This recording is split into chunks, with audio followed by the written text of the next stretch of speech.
Ladies and gentlemen, I'm fascinated by how the value of things changes over time. For example, books used to be much more valuable than they are today, or certain foodstuffs change the price over time as well. And who would have thought flying would be as cheap as it is now? A good example of this fluctuation is, is the tulip fever that happened in Holland in 1637.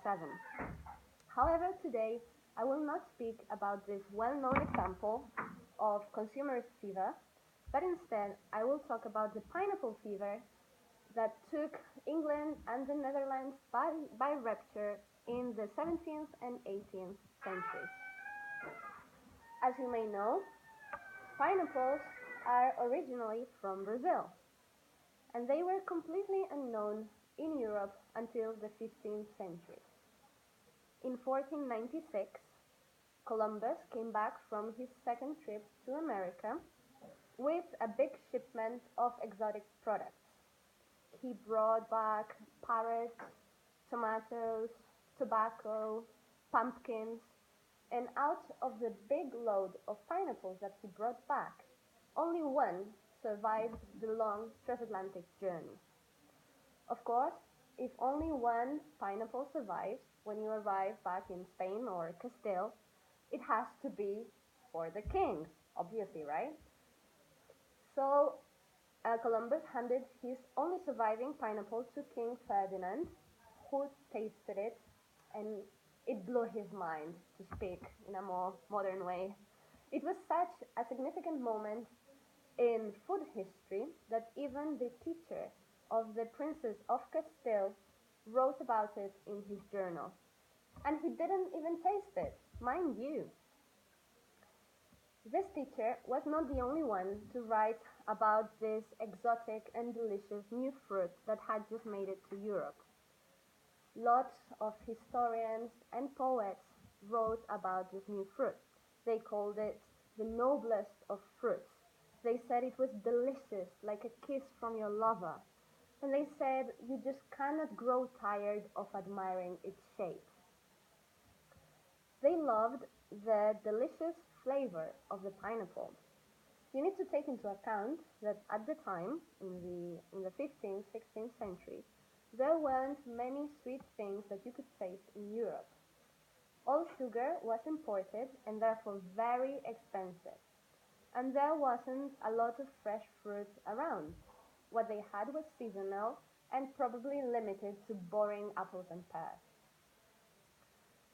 It was not only the flavor, though, that fascinated people. It was also the outside look of the pineapple. They liked the shape, the scales on the outside, and especially the pointy leaves on top. There was something else, though. As no one had seen a pineapple before, it was this fruit was completely free of negative or positive connotations. What do I mean by this? Imagine an apple. An apple is inextricably tied to the myth of Adam and Eve, and therefore to sin and being kicked out of paradise. Pomegranates, for example, although we don't remember that anymore, were tied to the myth of Persephone, and therefore to the world of the dead, the underworld, and hell.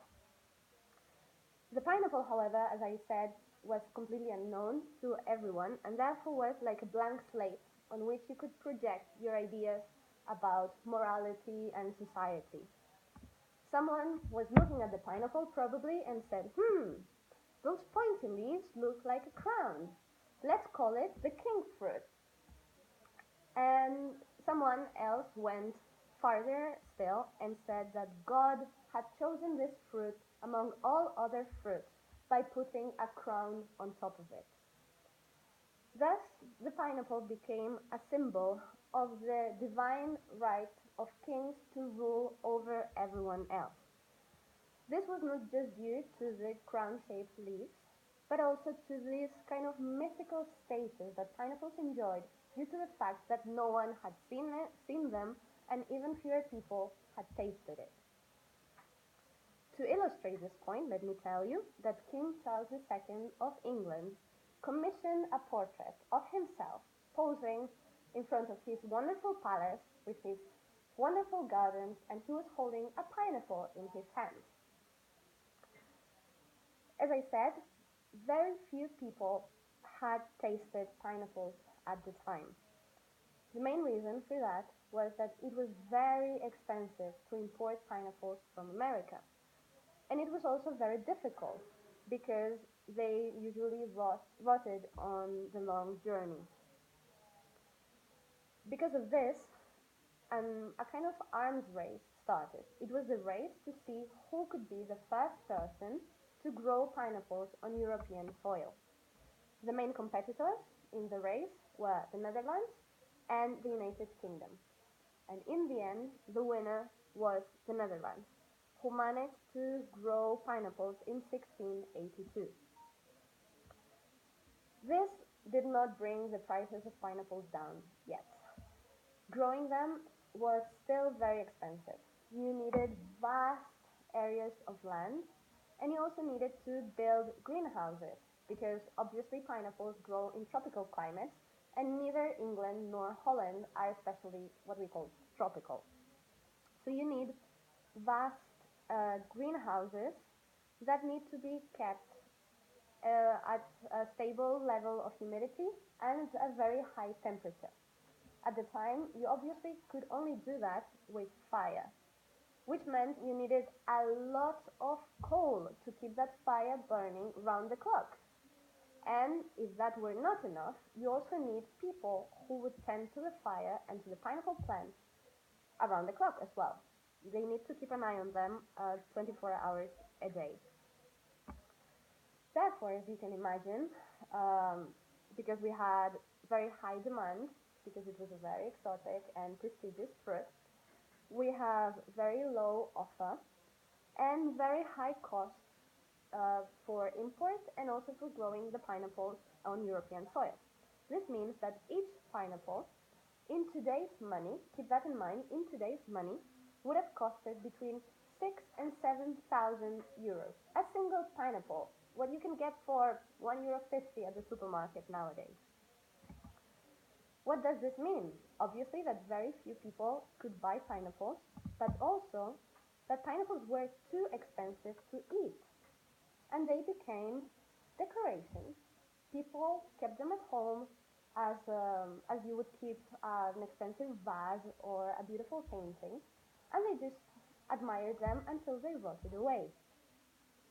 If you, for example, were a noble lady of the 18th century in England and were invited to a dinner party at the Duchess of Cavendish's wonderful summer residence, and she had a pineapple or maybe even two on her table, you could rest assured that she knew what an important guest you were. It was a way to show not only opulence and power, but also respect to your guests. You could also return the favor. If you were invited to that fancy dinner party, you could rent a pineapple if you are a poor lady and bring it with you to the party and then return it the following day. Sorry. The fact that pineapples were considered a symbol of nobility, good taste, opulence, and everything that was good in 18th century England has left some traces in culture, namely in language and art. This probably sounds crazy now to any English speaker, but in the 1770s in England, you could use idioms that included the word pineapple to mean something very good. For example, at that dinner party at the Duchess of Cavendish's summer residence, you, a young eligible lady, met a wonderful gentleman. He was so kind and polite, and you danced all night long. The following day, you meet with your friend Charlotte, and you said, "Oh, I met this gentleman. he was the pineapple of politeness, meaning he was the most polite man you had ever met. And maybe Charlotte asks, and what was the ball like? Was it nice? You could say, oh, it was a pineapple of the best taste, meaning it was the best ball that you had ever dreamt of attending. As I said, we can still see the traces of this pineapple fever in art as well. I already mentioned the portrait of King Charles II of England posing with a pineapple in front of his palace. But if you travel around the United Kingdom, you can still find pineapples in architecture. For example, pineapple-shaped domes or pineapple-shaped columns. We can also see pineapples in other decorations like plates or teapots. You may be wondering, especially if this whole pineapple story is something new to you, what happened? Why aren't pineapples so special anymore?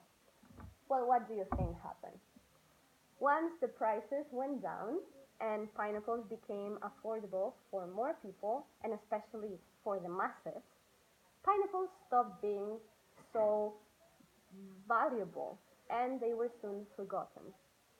Now, obviously, you can buy a pineapple at any greengrocers, at any supermarket, and you can even buy a tin of canned pineapple.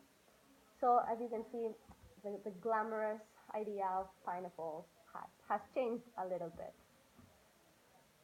And that's basically my speech. I only want to say that pineapples have not completely been wiped off culture.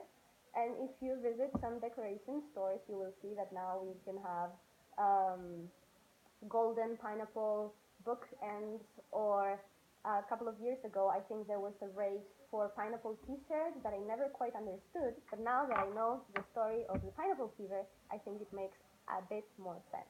Thank you.